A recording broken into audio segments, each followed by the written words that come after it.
Whenever the communication takes place, there is a process through which the conversation flows, and that process is called as communication process. Hello everyone, welcome to Shine and Soft Skills with Akanksha Singh. नमस्कार, मेरा नाम आकांक्षा सिंह है और आपका स्वागत है मेरे channel पे शाइन एंड सॉफ्ट स्किल्स में। अभी तक हमने बात की है क्या सॉफ्ट स्किल्स होते हैं और कम्युनिकेशन का एक इंट्रोडक्शन लिया है, और साथ ही साथ हमने ये समझा है कि what are the types of communication are there. अब हम आगे बढ़ते हैं with more into the deeper insight for the communication skills.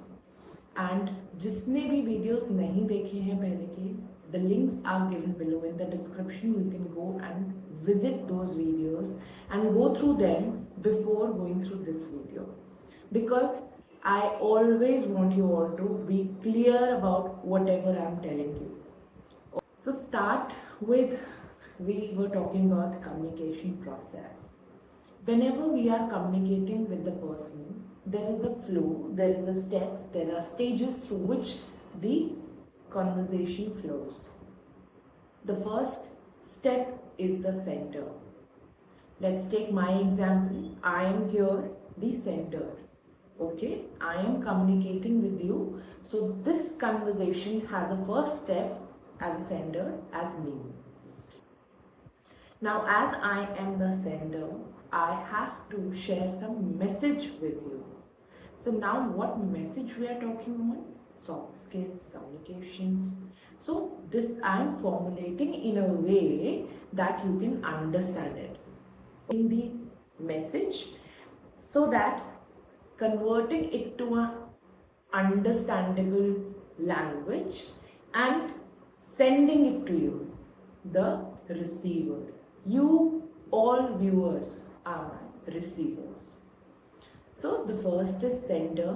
Second, I am converting the messages. Third, the message is being sent. Fourth, you are the receiver.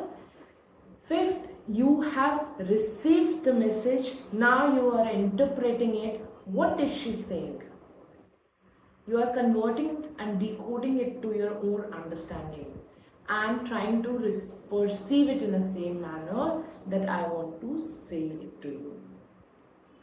Then when you are understanding it, you are watching my videos, you are liking my videos, you are commenting on my videos, you are sharing some suggestions, giving feedbacks. So this is called giving feedback stage. So now the receiver has received the message. Now the receiver is sharing a feedback with the sender. And then this is the last stage. So this is how the communication flows. And moving forward, I want to introduce one communication pyramid which will help you in understanding when you communicate with anyone in your professional or personal life. So communication pyramid shows that how the communication takes place with different individuals who are there in our life. So I will make you understand this pyramid through an example so that it would be easy for you to understand. So in the pyramid, there are different levels. First is trust. So if I talk about trust, what is trust? Trust is something when you believe in somebody and you know that person would not harm you, or vice versa is the case. You believe in that person. Some openness or transparency is there between two people or more. Then the trust is created. And on the basis of trust, we communicate to the other person. Okay? I'll let you know about the stages in here, and then I'll go with the flow in the example that how these stages work in a communication pyramid. Second is controlled disclosure. Controlled disclosure means whenever we are communicating to the other party, we disclose things according to the trust factor which we have in the other one. And whatever information we are disclosing or telling to the other person will be very much affected by the trust level. Third is deciding on what to say, whom to say, when to say. When you have decided what the information needs to be disclosed, then you will disclose it according to the person, time, place. Then there is a fourth stage, that is vocabulary. Vocabulary suggests the terms, words, language you're using at that time when you're communicating with the person on the basis of the trust level, the information you're disclosing, the time, place, people which have been decided on the factors, and then you are choosing out on the words which you need to convey to the other party. So the vocabulary depends whether it has to be informal, formal or technical. We'll go in details with the example. Last is the individual. The person or the situation has to be individual, unique. Whatever topic you are talking about has to be unique.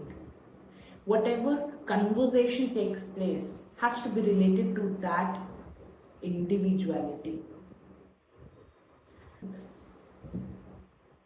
Now let's take example. I want to go on a vacation and I have to apply for a leave and ask the manager for the same. So the manager is there with whom I need to communicate and ask for the permission for the leave. Manager is the person whom I do not trust that much so that I can tell him the whole reason why I am taking the leave. So the trust factor here suggests me that don't disclose all the information about the vacation you have right now.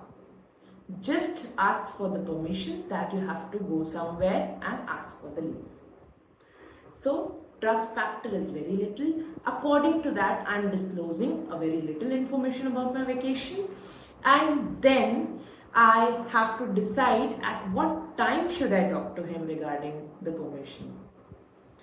I have to check on his mood that time, whether he is in a good mood or a bad mood.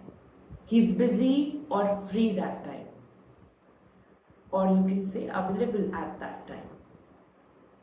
So I need to check on the timings with that for that person, and then I need to pick and choose the words wisely because I'm talking to somebody in my formal workplace and I will prefer using the formal vocabulary. And then the individuality of the situation is asking for a leave. So I will stick to that situation. Hope you're clear with the communication pyramid. If you have any doubts, you can put it down in my comment section and I am ready to clear it out. I hope you all received my message in a way I wanted you to perceive it, and I am waiting for your feedback and suggestions. Stay in touch with me to grow more, explore more, and subscribe me to know more. Thank you, and wait for the part 3 of the communication skills.